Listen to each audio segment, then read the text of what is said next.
Hi, dear listeners. This is Kate Riga.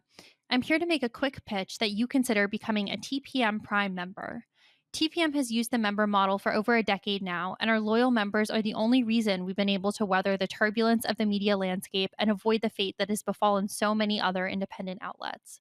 For $70, you get no paywall, fewer ads, access to the Hive member forum, a members only newsletter, and more.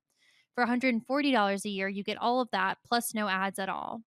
Without our members, there is no podcast, not to mention that I'm out of a job. Thank you so much for listening and supporting us. We couldn't do it without you. Hi, this is Josh Marshall, and this is the Josh Marshall Podcast with Kate Riga. This morning, we're doing a special episode of the pod because last night was the State of the Union address, and Kate and I are going to get into it and talk about what we saw. We're going to talk about it talk about the substance of the speech, sort of all the atmospherics around it, and we're even going to get into a little of Kate and my like emotional lives or kind of our anxieties, right? Because I don't know how to put it. There's a lot at stake here, and I think a lot of like nervous Democrats are thinking like, is there going to be a moment, right? Is there going to be a viral moment? And at the I think we alluded to this a little in the previous episode of the podcast was just yesterday, or wait, no, 2 days ago, but just recent. So we just did that one. I think we may have alluded to this a little in that episode of the podcast, but I think Kate mentioned that she was sort of on pins and needles of how it was going to go, and we were slacking a little just before the speech began, but I don't remember exactly what Kate slacked to sort of start it off, but it was, and I probably shouldn't. If I did remember, it'd probably be something I shouldn't say. But it was basically Kate told me she was like in a bit of a state, right, as things were about to get started. And I remember I joked, and I think this was they have all the dignitaries come in, and finally they introduce the president. President comes down the hall, shakes hands, smiles for selfies, all that kind of stuff. You had Marjorie Greene sort of like sullenly kind of berate him about something, and he was like, oh, what the fuck, leave me alone, and walked on. And he's talking to people, and he's down there hanging with the Supreme Court people, and he's laughing, slapping people's backs. And I said, like, to Kate in the Slack, I said, looks vital to me. Think I've seen enough. Let's do this. All right. Like a Dave Wasserman thing. We've seen enough. All right. Yeah. That's all we need to see. But as I think that pretty much everybody agrees, he turned in a great performance. And some of that is that Republicans and some Democrats have so lowered the bar for him that he's, doesn't know where he is and can't string a few words together, that the fact that he gave a good, impassioned, pointed speech, he did what has been a kind of a novelty over the last dozen or 16 years or so. I mean, maybe goes back to that, what was seen and rightly seen at the time as an outrageous incident in I can't remember, was it, Barack Obama's first State of the Union or second, the "you First, I lie" think. thing. Mm-hmm. Yeah, which was shocking and rightly shocking. But I think we have seen that, and as it has evolved, I'm not sure it's a bad thing, that the State of the Union has become a little more, a bit more like question time in the House of Commons, right? Where the prime minister kind of gets into it with the opposition. And, we saw that last year where Marjorie Greene and Lauren Boebert, I think it was actually another another member of the House too, but they were, saying, "Oh, you're lying," and here's the thing that is, if you've never, it's I haven't even been in the Capitol complex in many years at this point. I live in New York. I don't go down to DC that often. But I have been, and I actually covered Bill Clinton's impeachment in there. In any case, if you've never been in there, when you watch it on TV, it can kind of look like you're in a basketball stadium or something like that, or kind of that, that the crowd is way out there. But that's not how it is. Those people are really, really close. So when you see, Marjorie Greene heckling on one camera and Biden up there at the lectern, jousting with her, this isn't like she's 500 feet away. She's right there. They can hear each other talking. It's I don't know what it is, 40 feet, something like that. Everything is very close up. So he did all that stuff. It was a very aggressive speech. Um, they clearly they liked how the interchanges, uh, exchanges with the feral Republicans went last time. And so there were a lot of things in there that was clearly him trying to, like, let's do this, right? Kind of taunt them and get them to whatever. And he did that. And I think he did that well. So a lot of people came out of this, certainly, well, I won't pick on Kate, certainly, dodged a big emotional upheaval, right? In that he did well. And look, I was there too. Let's not pick on Kate. But he did really well. And you could sort of see that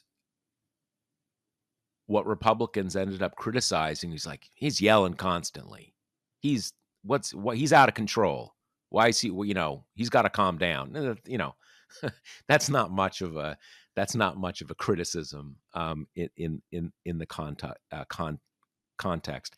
And I think Biden's an old man, and he actually spent the last couple minutes trying to create a structure for him to talk about that wisdom, what I've seen before. I was the youngest senator. Now I'm the oldest president, all that kind of stuff. So that's still the case. We know that both of these guys are old guys. But I think that a lot of Democrats came out of this speech thinking, like, okay, all right. I think he's up for this fight. No one knows what the outcome's going to be, but he's ready. He kind of turned this in. He did really well. I'm feeling a little better about it. So that is what we're going to talk about. That's my kind of basic take on it, and then of course we'll talk about the response, which was, I'm almost mad at her. She almost stole the show, right? I mean, how can you even really talk about Biden after you saw Katie Britt, if you did see her. In any case, Kate, how are you holding up? Yeah, so I believe my exact words to Josh pre the speech were, "I'm going to throw up." I would say my physical and emotional reaction was I akin. 100% remembered, but I wanted to leave you to say it. I didn't want to. No, I'm quite fine owning that. My feeling was akin to the fourth time that I took my driver's license test, which was the week before I left for college, and we had driven 4 hours into the middle of Pennsylvania to the first available slot so I could get it before I left. And I was contending with the reality that if I failed yet again, I would have to drive 4 hours back with my very angry dad in the car. So that's kind of where my headspace was at. That was like the feeling of nerves and nausea. I also told Josh that at that point, I think I would rather just give the speech myself. So yeah, it was in a great place. It really helped that he took for frickin' ever to get up there. So I kind of had to endure here's Jill, here's the cabinet. Finally, here's Joe, and he is like spending 20 minutes talking to Tim Burchett, so the first kind of exciting moment we had was the Marjorie Taylor Greene gag where she, as you alluded to, Josh, she came in like the Make America Great Again hat, and she was all festooned. And you're not supposed to wear hats or campaign gear on the floor of the House. I guess the sergeant at arms asked her to take it off or leave, and she just said no. So, really, a powerful institution, that sergeant at arms. But all she had these buttons, and it's all this story that I hadn't even heard of, but has been like dominating right wing news recently, which is this college student, Lakin Riley, and it's this horrible story where she was murdered by an undocumented immigrant. So as you can imagine, it's become the dominant story on the right.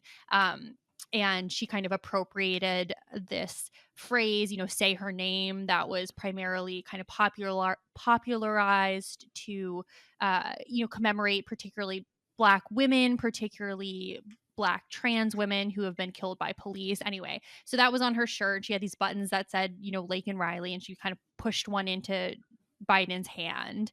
And we'll get back to that when we're talking about the speech. But that was the kind of like moment of conflict, kind of as he got up there, and then he finally gets up. And it's the first time we have Mike Johnson sitting over one of his shoulders. Really funny to realize that he's had a different speaker for all of his states of the union so far, Pelosi, McCarthy, and now Johnson. So Johnson was hard to keep your eyes off of because, I mean, look, we had McCarthy before, right? So this is not some kind of like institutionalist, like respect for the president guy. Like McCarthy can be as bitchy as the rest of them, but even in these like hyper polarized times, we're still kind of accustomed to seeing, even if there's an opposite party member behind the president, that they will stand on like the obvious stuff, right? Like taking care of veterans or like teaching children to read. But Johnson stood maybe like once total throughout the I night. think I think he stood he kept seating. He didn't stand up when Biden said, "And we're going to cure cancer." Yeah, And he's like, "Yeah, exactly. fuck that. Fuck that, You could Joe." tell that he was like had no idea kind of how to act during the Ukraine segment, which was the opening of the speech, because obviously he's holding up Ukraine aid, so he couldn't exactly kind of give a full-throated like, yeah, I want to help Ukraine, but then that kind of positioned him in the way that Biden would say, we have to defeat Putin, and he just like sat there kind of sitting on his hands. And so that happened over and over again, and it seemed pretty clear to me that his strategy was to try to make Biden look stupid, to try to make the gaffe seem like a bigger deal. So he would do a lot of these like furrowed brow kind of like, I don't know what you're saying, acting confused moments. But those were like so overshadowed by him kind of, symbolically ceding all of these obvious, broad, popular issues to Democrats. And then probably the most remembered moment will be when Biden said, a lot of you in this chamber are trying to bury the truth on January 6th. And he like rolled his eyes, shaking his head. I mean, it was, even now, even when we're so hyper polarized, I thought it was a bit startling. Like, I didn't really think that I could be startled anymore, but it was strange. I think I probably lost count, but I think he only stood 2 or 3 times in the entire speech, and I made a note last night. I don't remember now, but they were, there were a few things that are sort of like, so uncontroversial, and kind of all his members were standing up. But what my read on that, kind of from watching from the very beginning, I got the sense that it didn't dawn on him until they were going, that like, oh, I'm behind him and everybody's going to see what I do. So I've got it. It's like he was figuring that out in real time, which is weird. And it seemed like he was experimenting with different ways to sort of stay out of the picture, kind of, not literally stay out of the picture, but to, do a general kind of slightly furrowed brow that maybe is I'm giving him some shade, but maybe I'm just watching, you know, intently. But the other part of that that I was talking to a reader about this because I think it would be hard to describe to someone who was not watching it, but Kamala Harris was like Joe's hype man. I mean, she was the stander in chief, right? I mean, you could just see that she was also having this this relationship with the crowd where he would say something and she'd be like, "Fuck yeah," and just like bolt up, right? I want to see her knees. She's got to have like, bionic knees or something like that, because she and that was, I don't know, it. I talked to someone who actually, and it sounds kind of bizarre to say this, but I kind of felt something similar, that it actually changed this reader's impression of her. That this reader was like feeling a little more confident seeing her in the, in the on deck position. Because, and now that's kind of bizarre. She was standing up to applaud the president, but I did kind of feel that way. She kind of had this kind of, synergistic relationship with him and the crowd through the thing. Yeah, I thought her what she, I'm sure, had been, they train on this stuff as well. And I'm sure it really seemed obvious that her mandate was to, I mean, obviously, all vice presidents do this to some degree, but to make him look as good as possible and to kind of err on the side of leaping up to start rounds of applause, even when it's not an obvious kind of inflection point. And this leads to one of my biggest points, which is I thought the MVP of the night has got to be congressional Democrats. Like they put their shoulder into giving him exuberant reactions, and that matters a lot because one of Biden's, verbal tics, I think probably related to the stutter and trying to conquer it, is that he will swallow his words at the end of his sentences, or that's where he tends to kind of stumble. And that's difficult when you're giving a speech because your applause lines are generally don't come in the middle of your sentence, right? And then when he kind of fumbles the last few words, it can give the sentence a bit of a hard landing, a sentence that's supposed to be, triumphant or defiant or, emotionally kind of punchy.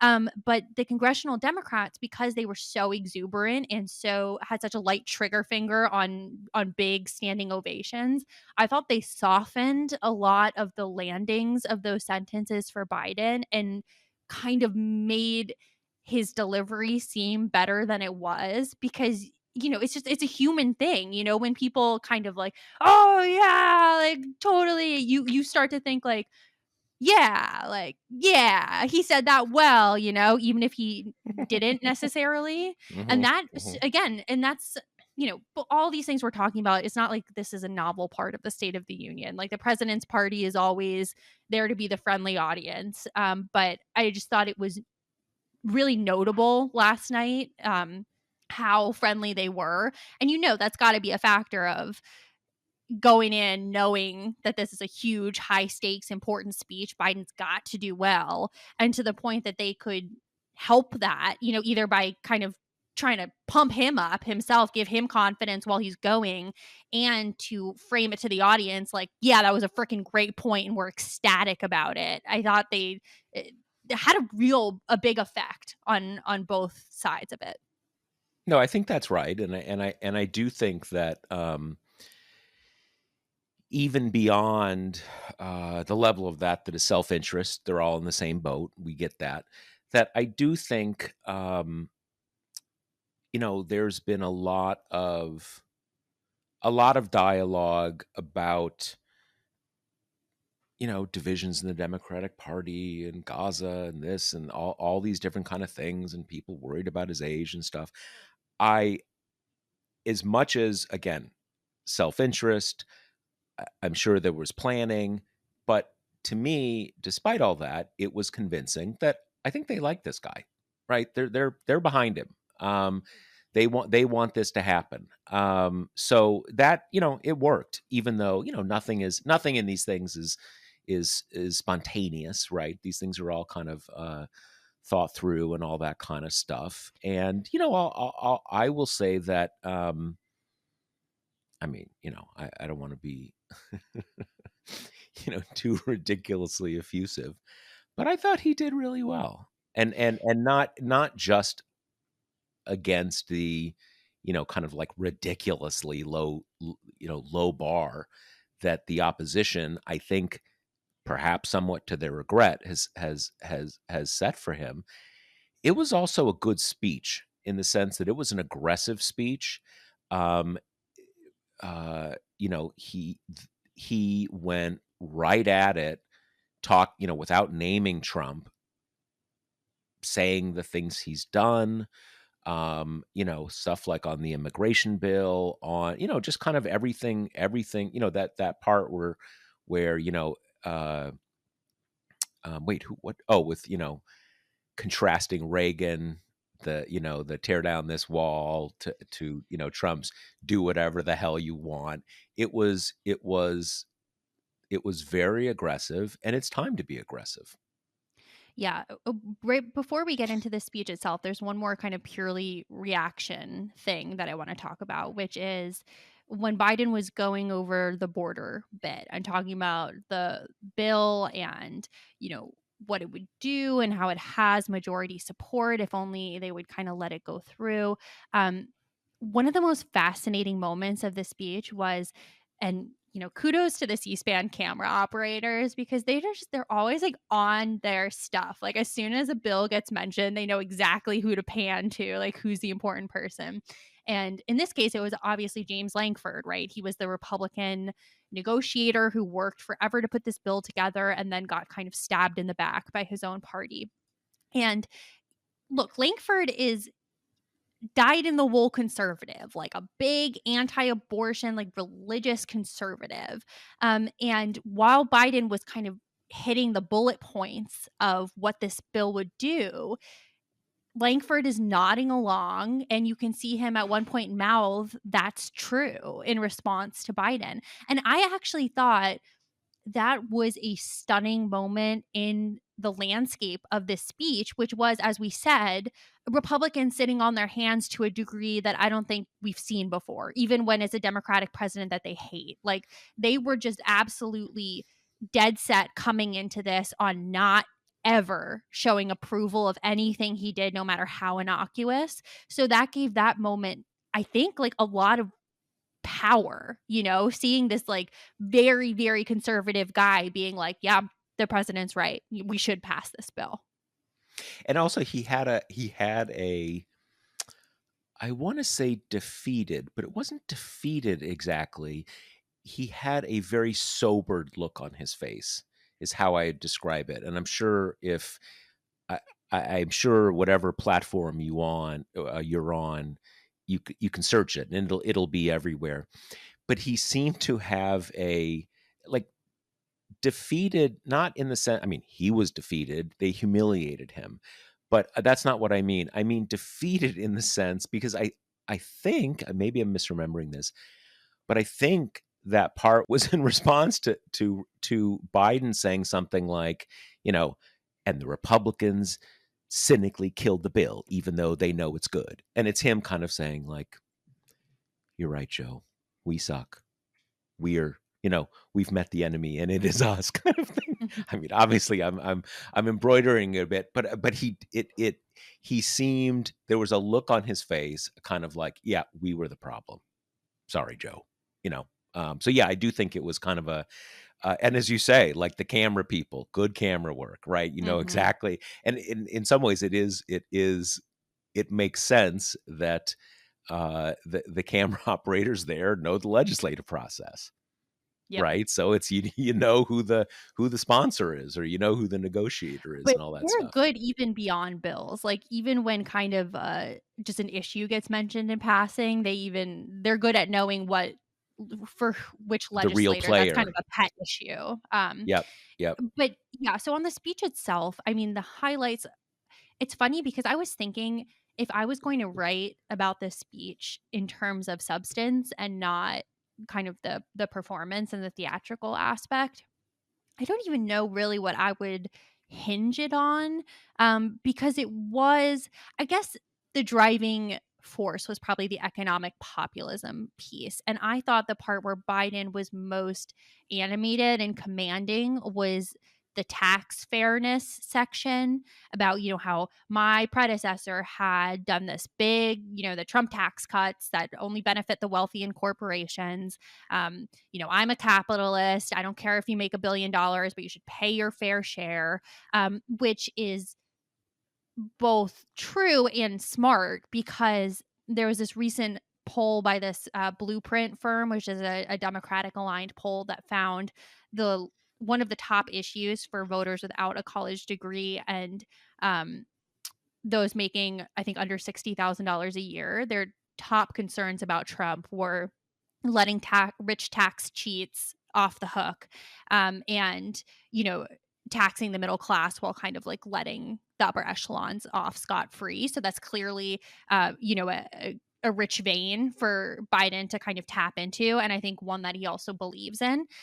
So this speech, I think, was kind of dominated by that economic populism, a little bit more than the one last year, which hinged, I think, a little bit more on the freedom tent, whether that be kind of reproductive rights or the threat to democracy. I think the beating heart of this one was more of that kind of fighting for the middle class economic populism, bringing manufacturing back to America, like labor, all the stuff that kind of goes under that tent. That seemed to be the driving thrust of it, which makes sense because I was a little taken aback when he started with Ukraine because I mean, A, we generally don't hear foreign policy first thing in the speech. And B, it's kind of a dark place to start. But I think it made sense within the contours of the speech because it kind of built from the, fighting democracy at home and abroad. Here's my vision for a more equitable America. And then a little bit on the, freedoms, whether that be reproductive, marijuana, book bans, and then kind of driving out on this. I have an optimistic vision for America, while, my predecessor sees one of, seething with resentment. Yeah, I thought, I mean, one thing about the speech, I mean, he had a he had a couple guests there that were about the choice, reproductive rights, IVF issue. So it wasn't ignored, but that was certainly not the centerpiece Hmm. of the speech.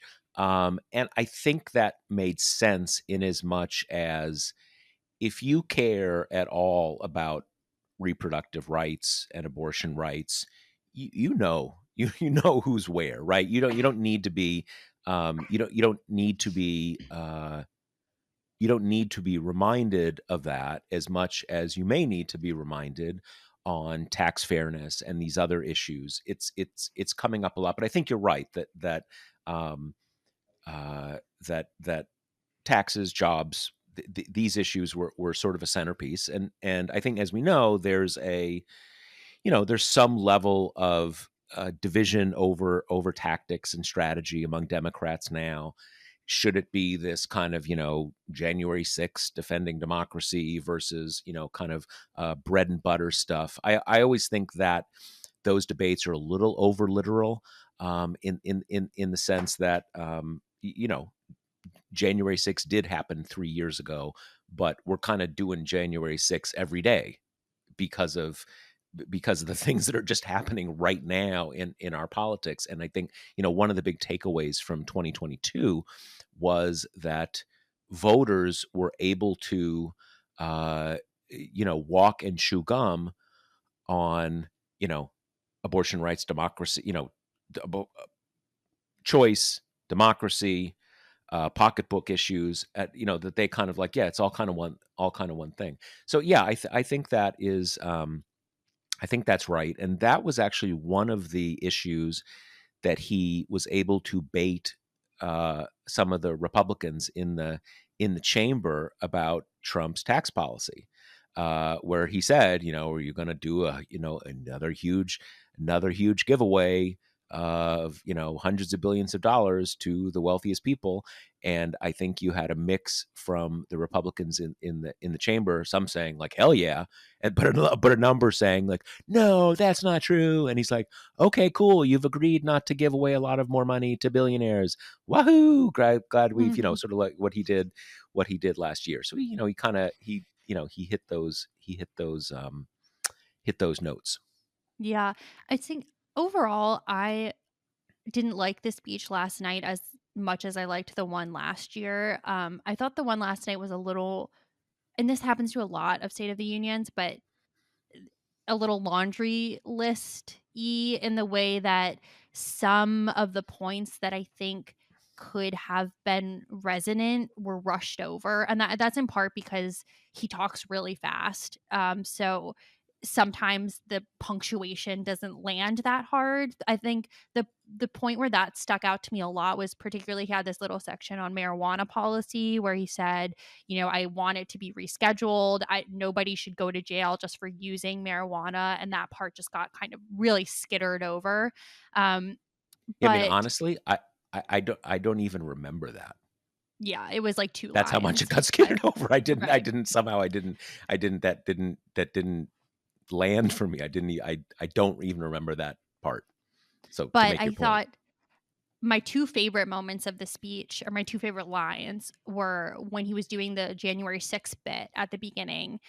He said, "You can't love your country only when you win," which I thought was so good and such a good encapsulation of the MAGA illness, which is like, I'm a patriot, but if you lose the election, it's rigged, right? It was stolen. Like that, I thought that was great. And I thought my absolute favorite moment of the speech, which was previewed in the excerpt, so clearly the writers also thought it was a good moment in the speech, but towards the end when he's doing his little age bit, I hadn't even formulated in my own mind what was the right way to come at it. We'd seen the jokey I'm 800 years old stuff. We'd seen the it's wisdom, or it's not how old the person is, it's how old the ideas were, and all of those I'm like, okay, but it wasn't perfect to me. I Yeah, thought yeah. what he did last night was perfect when he said, like, some people, another person my age has come to, have a vision of America that's one of resentment and revenge and vindictiveness. Not me. What I've seen of this country is a vision of optimism, of all we can be, of striving to be a better country. And I thought that was so good because it ticks so many boxes at once, right? It reminds listeners that Trump is the same age virtually. It does the whole, Trump's kind of carnage speech versus Biden's optimism, which I think all but the most diehard MAGA people are obviously going to choose the nicer vision of America. I think it also gets into their characterological stuff. Trump is a negative, fighty, chaotic guy. Biden is nice and thinks well of people and thinks well of the country. I just think it did all that work really efficiently, in 2 or 3 sentences. So I thought that was a great place to land on that issue. That was also more powerful for me than some of the kind of self-deprecating stuff, which I think has a use, but also it lends credibility to the attacks in a way that this approach did not, I thought. I also thought one, and I'm not sure. I don't know how much this will be focused on. I also thought, I mean, it wasn't a for obvious reasons, it's not going to be something that any part of the Democratic coalition is going to be like, boo yang about. But I thought they handled the Israel Gaza stuff quite well. And that is not something that in partisan terms anybody is going to be excited about. It's a tough issue. It's a dark, horrible issue, right? There's nothing to be excited about, but it was still critical. He had to address these 2 points, and I think I'm remembering this correctly about the timing and the cadence. But one thing that struck me is that he he addressed basically October 7th, and U.S. support for Israel, all of that kind of like, I'm behind Israel, I defend, all that kind of stuff, which I think people lose track of. That is still where, the country may have been overwhelmingly that way as recently as a decade ago, certainly 20 years ago. That is no longer the case, but that is still the majority vision in the United States. But it's much more controversial, and much more controversial, obviously, within the Democratic Party. And then they didn't go immediately to, but you can't starve all these people, right? They actually had some other stuff between there, and then came back to it, talked about their limits. It is your responsibility to protect civilians. You can't use aid as a bargaining chip over hostages and stuff like this. And I think the speechwriters did a pretty good job at addressing those two things in ways that they needed to politically. He was very direct and very clear, and I think for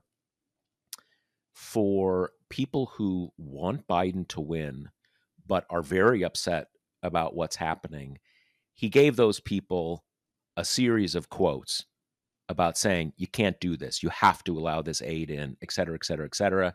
They're obviously opening this sea bridge into Gaza to bring in more aid. So, I mean, there's this issue is certainly not solved, to put it mildly.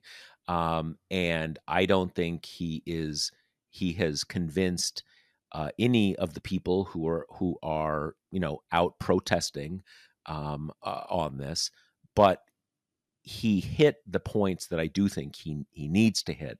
And so I thought that was something that may not get as much attention, because Democrats are kind of, in the nature of things, they're going to want to be reliving the applause lines and the attack lines and all that kind of stuff. But that was also another pretty important, pretty high stakes part of this speech, something this speech needed to accomplish. And I think um, they did what they needed to do in a situation where it's still going to be a problem after the speech, right? But you can't ignore it. You got to address it. I thought actually one of his most important moments on Israel Gaza came courtesy of the hot mics when he was handshaking his way out of the room. He Mm. was talking to Michael Bennett, the senator from Colorado, who had clearly brought this up, or someone in the little huddle had brought it up. And you could hear him say, I told Bibi we're going to have a come to Jesus. And at that point, one of his staffers swoops in and is like, Mr. President, you're on a hot mic. And the thing is, like, I couldn't quite tell if it really was an accident, like if Biden had forgotten that he was on a hot mic, because he had this guy flanking him the whole time who seemed to be kind of reminding him of that. And obviously we know that Biden is a gaffe happy guy, but he's also been in politics for a gajillion years. And I think it takes a little more than that to make him forget that everything he's saying is being picked up. So an interesting little coda to that section, that pretty careful section in the speech that reveals a little bit of his, the way he's leaning right now. Yeah, and I mean, I have always followed this issue very closely. I follow the Israeli press very closely. So I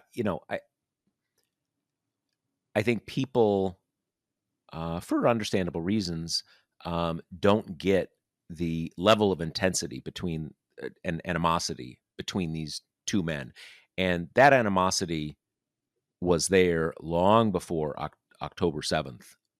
And it was sort of, pushed to the side for a while because of the extremity of that moment. But it is back with a fury. And, people, perhaps for understandable reasons, some for disingenuous reasons, have this idea that the US's relationship with Israel is a command and control kind of relationship, and that is not the case. So it doesn't surprise me that he is saying that. It also wouldn't surprise me if he had in the back of his mind that the people are as you say, everything I say is everything I everything I say is picked up on some hot mic somewhere. Yeah. So there are a few more moments I want to talk about. What I think was the worst moment of the speech for him was when he went rogue, when he off-roaded from the script to try to respond to Marjorie Taylor Greene's heckling during the immigration bit, and he had brought the button with Lakin Riley's name on it up to the lectern with him, and he pulled it out. This was the moment, aside to our readers, where I started actively pulling my hair out. Just sheer panic. My flight mode was so activated. I was like, I'm going to run into the night. And I can see what he was trying to do. Okay, this was the part where he was talking about the border deal, and part of what the border deal's whole thrust is to try to like staff up, these immigration courts and immigration judges and like the adjudication system, because right now it's so backlogged and so understaffed that like a lot of people coming through the system are not even getting dates to like adjudicate their asylum claims for years after they come. And he was trying to make the point. Well, he opened by kind of doing a nice Biden-esque, that it's horrible what happened to her. I so feel for her parents having lost children myself.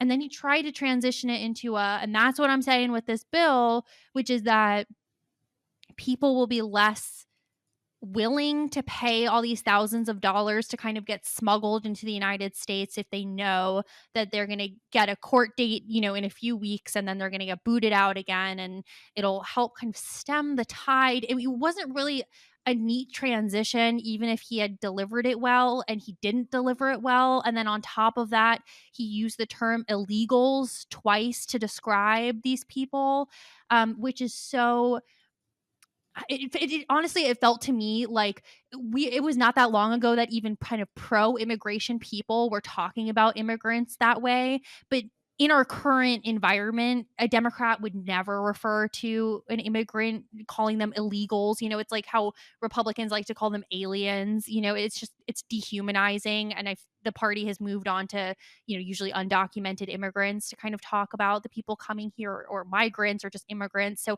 it was jarring to hear. It felt anachronistic. It felt kind of lacking in empathy, and then it made it tough because then he gets back on track, and that section of his speech is, by the way, immigrants are good, right? They're kind of the lifeblood of this country. And it was like, Right, right, well, right. it's hard to buy that case when you just kind of use this term to describe them, and talked about how the reason I want to pass this bill is to boot them out of this country so they don't keep killing innocent white women, right? Yeah, that his using that word definitely jumped out to me. It's it's one of these words that for most of my life in political journalism, that was just the word. That was illegal aliens, and the shorthand for a lot of people was illegals. Although calling people illegals was always a, a slightly, even 20 years ago, um, I would have referred to people as illegal aliens. The technical legal term for someone who's not a citizen is an alien. I mean, obviously, the language has evolved in such a way that that's kind of a weird way to, when we say aliens, we mean people from other planets. So Right. it's a little weird. But certainly for the last, at some point, upwards of 10 years ago, um, for Democrats, certainly for Democratic politicians, that's just not a word you use anymore. And he used it in an unrehearsed moment. Um, I don't think it's a I don't think it will be a huge issue for anybody who doesn't want it to be a huge issue for him. because of the overall cadence of the speech, but it certainly jumped out at me. It was not going to be something that was in the in the prepared remarks, and I did, and that with the thing with the lapel pin or whatever that was, it kind of had the makings of a powerful moment, but he just jumbled through it, and it was a kind of a chaotic kind of moment that just didn't work. So yeah, I that was not that was not one of the better moments. I don't think it's a moment that's really gonna cause him a lot of trouble. And I do, I will say, and I said this in the sort of the wrap up I did last night. I think that there was really, you can only evaluate a speech in the context of a contingent political need, a specific thing you are trying to accomplish with that speech. And often we talk about like, oh, speech was delivered great, or had a lot of thematic niceness or whatever. But mostly, who cares? We're not these people make political decisions. They don't give speeches, right? They're not actors or something like that. And in this one, there was the thing that was the first and the second and the third and probably the fourth goal of this speech was for him to show up there and for people to say, "Oh, okay, he's there, he's dynamic, he's present, he's not like, he's not doddering, he's not forgetting where he is and all this kind of stuff." Because there's been this massive, I don't even want to call it a debate, it's more like a therapy session that Democrats have been in for months. Of, on the one hand, you've got lots of Democrats who are mad at Republicans. They're mad at the press for focusing on this, but they're also just worried that maybe some of it's true, and even if it's not true, it's gonna prevent him from getting reelected because this impression has been created. So people are worried. Like, do we really have a candidate here who's going to be able to do this? Right? Is he gonna be able to show up at the key moments and really deliver, or is it gonna be awkward or worse than awkward and all this kind of stuff? And so he needed to turn in a performance where where people come away from it, setting aside all the details, people come away from it like, okay, all right, he's there, he's got the fight in him, he wants to do this, and like, okay, let's do it. And I think he really accomplished that. And I think that's why you're seeing a lot of very positive responses from Democrats, because setting aside all the things that we're saying were good, the few things that weren't great, in most ways those things don't even really matter, because the ultimate proof in the pudding is that the criticisms for Republicans is that he was too angry or talking too loud. And like, okay, that tells me that you think you kind of whiffed on the senility stuff, and that's what he needed to do, and I think that's what he did. So in that sense, I think it was very successful. Yeah, I totally agree. And I think it kind of calmed one of my concerns, which has been, we've talked in recent episodes about how the only possible way to address the Biden has his brains oozing out of his ears thing is to get him out there and show people that that's not true. And my concern about that has been, well, okay, but it's inevitable he's going to mess up. And is it still worth that if the only clip that ricochets around is, him getting a name wrong or stumbling over a curb or something? But I think last night put me at ease a little bit about that because, it wasn't a perfect speech. Biden is not a gifted public speaker. He fumbled some applause lines. Like sometimes he would kind of skip over a word here or there. He had to go back and start a phrase over a few times. He cleared his throat a lot. He kept doing these little coughing things that were like raising my heart rate. But all that being said, it's just, I completely agree with you that you came out of it feeling like, okay, he can do this, right? He was spirited, he was energetic, he was pugilistic, like, and that is what he had to do. And I realize that, not everybody watches all 66 minutes of the speech, but it's important even if they don't, because the people who do are the ones who shape the Yeah. framing and the coverage for everyone else, and you couldn't walk out of that with any other impression but vigor and aggression and willingness to kind of punch first, and that's what he needed to do.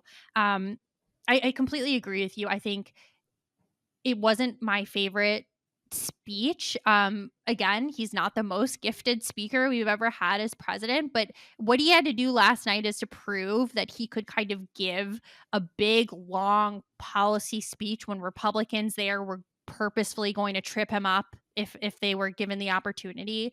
And on that front, I think he passed with kind of flying colors. And there were two moments I want to talk about before we move on to the glorious, glorious response, where I thought he did some kind of bantery parrying with the crowd, and I thought he came off very well. One of those was, like, he was talking about the bipartisan infrastructure law, and he was making a little quip about all of the Republicans who, show up at the ribbon cuttings, but who voted against the bill. And, he was funny about it. The Pete Buttigieg is like laughing his head off. All the Republicans or all the Democrats are laughing. And, he kind of like gazes over to the Republican side and he's like, if you don't want the money, just let me know. And that was really good. A little off the cuff moment. I thought the other one was even more impressive because he, I think, blunted a moment that could have been bad for him, which was he opened the kind of final section of his speech with, in closing, or as I come to a close, kind of thing, like indicating that the speech was ending, and all the Republicans like clapped and cheered. And he kind of laughed and he said, I know you want to go home, Lindsey, but you're gonna have to listen to me for a little bit longer. And then it panned to Lindsey Graham, who was laughing a lot at that. And it kind of took the venom out of what Republicans did. It kind of made it a little bit more jousty. It was a good way for Biden to remind everyone, like, yeah, I've been here forever. Like, I know these people. I'm not afraid of them. Like, they like me. They're friends with me. This is all a political act in this Yeah. very kind of Yeah. little jokey Uncle Especially Joe way. especially with Lindsey Graham, Right. since he used to be like best buds with Joe Biden, but then had to, Donald Trump became his daddy, so he had to like, put on all Exactly. this stuff. Yeah. So And so, we found out that the hour like after the speech ended up being the best hour for fundraising for Biden all cycle, only to be topped by the hour after that, only to be topped by the hour after that. So there was a big response, at least from Democrats, which, as you say, I think is just not a small thing. Like, we've had Democrats freaking the fuck out for months and like being dour and negative and anxious. And I think, we always talk about these things in terms of like, well, did he win over any voters? Like, I don't even know if that was the point of this speech. To some degree, this speech had to settle the base down, like make mhm, them mhm. confident, make them get behind him, get disillusioned Democrats to come back into the camp. And from that vantage point, I think it was like a huge success.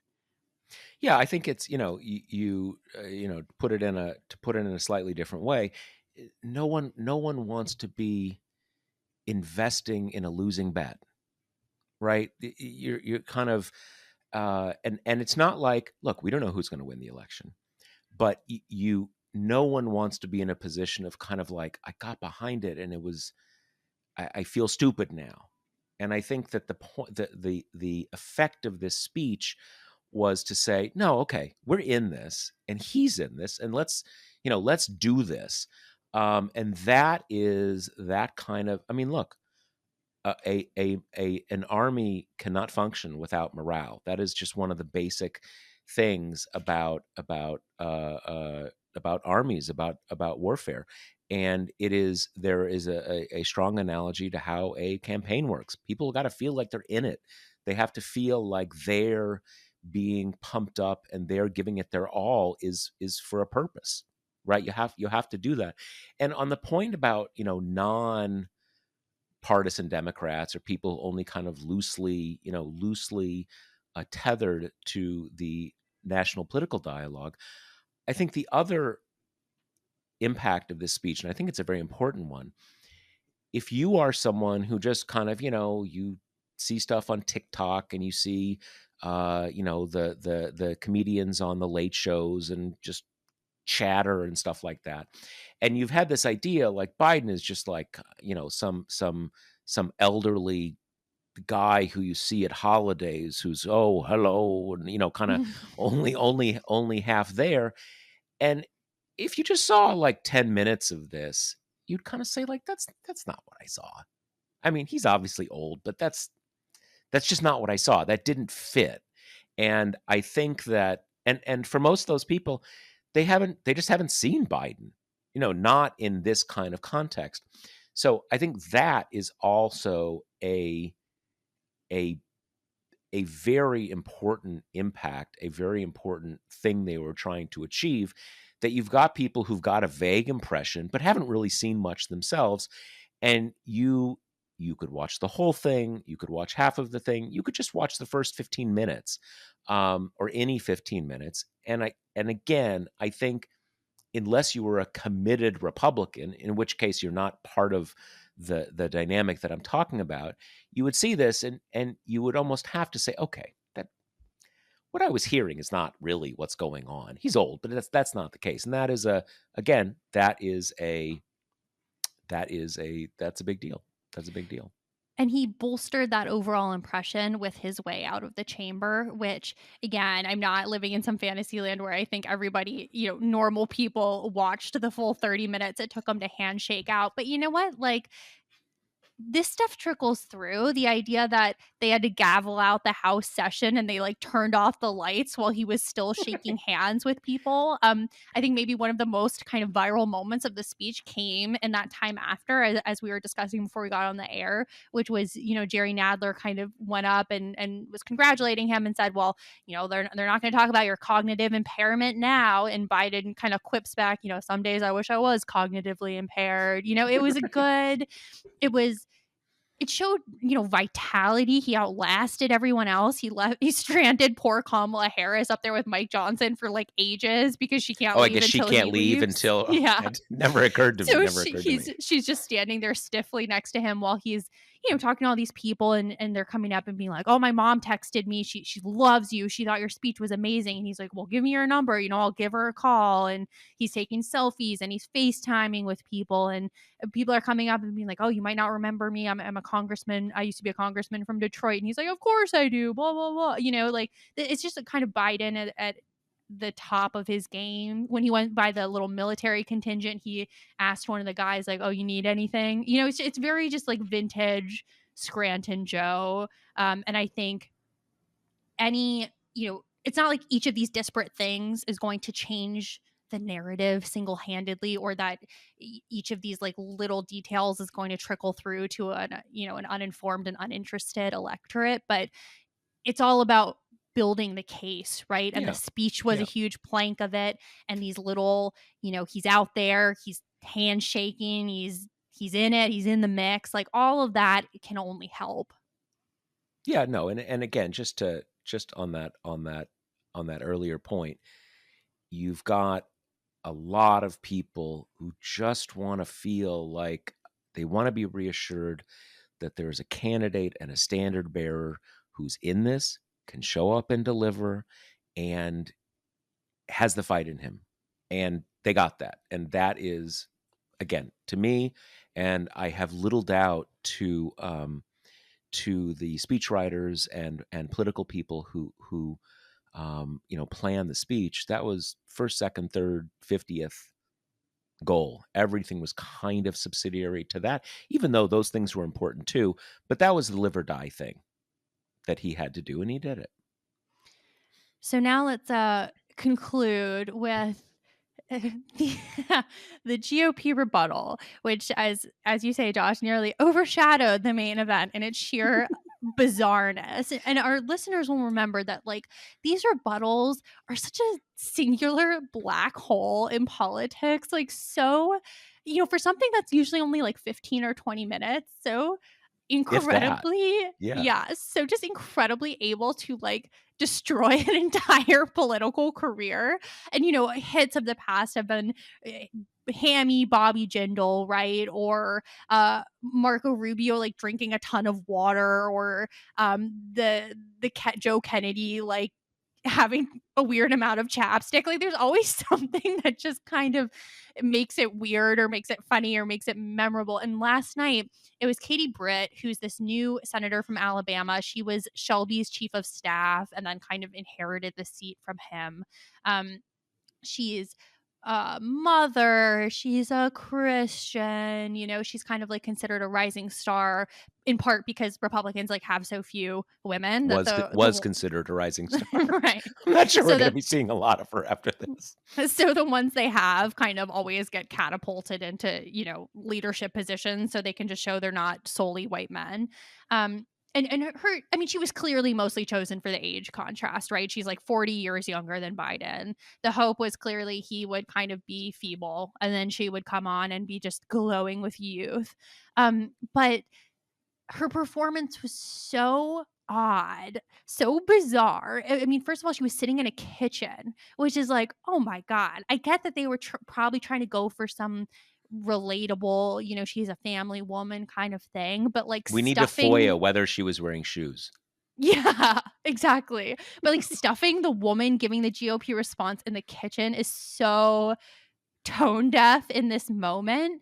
And then, the widespread reaction to it was she just kind of swung from one emotional extreme to the other with very little transition. So she went from, describing like graphic gang rape, and then swung over to, we support babies in the party, with like no thematic kind of continuity, and then delivered the speech. Things I was seeing was like a Hallmark actress or community theater or your first acting class, where it would be so tremulous on the brink of tears, and then over to a smile, and then over to grimness. I mean, it was bizarre. No, it really. If you have not seen this, it's probably beyond our ability to really capture it, because it when Kate said, it's kind of like community theater, it was more over the top than your first acting attempt in community theater, or more like elementary school play. It was, even that description doesn't quite capture it, to the point where I really don't know what they were trying to do, because it wasn't like she was a little over the top. It almost seemed like it was kind of in jest, in the sense of, she seemed like someone who was like on the verge of like a nervous breakdown, or hadn't maybe someone who hadn't slept in a few weeks or something, just kind of just boomeranging between this kind of, and a lot of gesticulating with her hands and stuff, and kind of mocking to Biden in one moment, and then like seemingly almost on the verge of tears, and then kind of like laughing, this kind, it was very strange. I don't, if you didn't see it, you got to watch it. Yeah, because I despite the humor that it has provided us over the years, when the Biden thing was done, again, going back to Kate and I's jitters going into this, when the speech was done, I was like, okay, my work here is done. I'm going to write this thing up. I don't need to see any more. And so I didn't watch it when it was live. And then I was on social media, and I just see people talking about it and kind of the way that I have just, just described it. And the descriptions were so florid. I was like, all right, I gotta go back and watch this. And so I just kind of pulled it up on tape, and I was just sort of flabbergasted. It was just so strange. I don't know any other way to put it. And I mean, as I think I said at one point on Twitter while I was watching it, like, can they just maybe they'll just replay this as the cold open on Saturday Night Live? Because I don't really know I don't really Yeah. know how much more you could, because literally her delivery of this speech is how you would expect the Saturday Night Live version of it to mock a kind of overdone version of a speech. That kind of like totally over the top, unbelievable stuff is what she actually did. And look, at some level, who cares, right? No one watches this thing, and but it does become fodder for a lot of memes that percolate through the political world, and to the point of like Bobby Jindal, man, he was the golden boy of the future for years for Republicans. Southern, South Asian, all the kind of stuff. And I mean, after that State of the Union, man, he was never heard from again, basically. I mean, he was I guess he was still governor, but like the idea that he was the political future, his political future lasted for about 30 seconds after that performance. And I think it'll kind of be similar with her.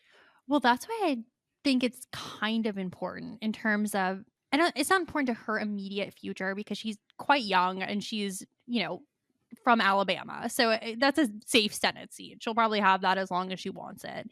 But she was one of the names that was kind of tentatively batted around as perhaps being on Trump's VP shortlist. Again, mostly because he seems to want a woman and there just aren't that many of them in the Republican Party. And from that perspective, for Trump, who it's so important to him, to see showmanship and charisma, I mean, she just got her name struck off that list. There's no way that he's going to countenance anyone who turned in a performance like that in her first kind of here country get to know me Yeah, performance. yeah, yeah. No, it was strange, and it was a kind of a it was a paradoxically nice coda to a, Yeah. a fun night for Democrats, because you have the reassurance and relief of seeing Biden kind of turn in a very solid performance, and then you get this kind of what is it, kind of palate cleanser, kind of like aperitif of like, Yeah. end on this note of this Republican rising political star sort of crashing and burning, as a little send off for the evening. So job well done from from Exactly. from my perspective, Katie Britt. So Yep. yeah, there we are. So All right. I guess we covered it. Yeah. So I'm sure everybody who's listening saw it. So you have your own impressions. Those are ours. If you have not seen the reply, it's at least worth watching a couple minutes of it just to get an idea of what we're talking about. And it was pretty consistently that way through the whole thing. It's not like you had to catch the gaffe moment. It was pure gaffe, if you want to see it that way. So we will be back next week at our regular time, unless there's some other dramatic breaking news, and we will see you then on Wednesday. All right. See you later. Later. The Josh Marshall podcast is hosted by me, TPM reporter Kate Riga, and TPM founder, editor-in-chief Josh Marshall. The show is produced by Jackie Wilhelm. Thanks to Why Not Jansfeld for our podcast theme song, and thanks to all our TPM members who make this possible. Rate and review us on Apple Podcasts, and subscribe wherever you listen.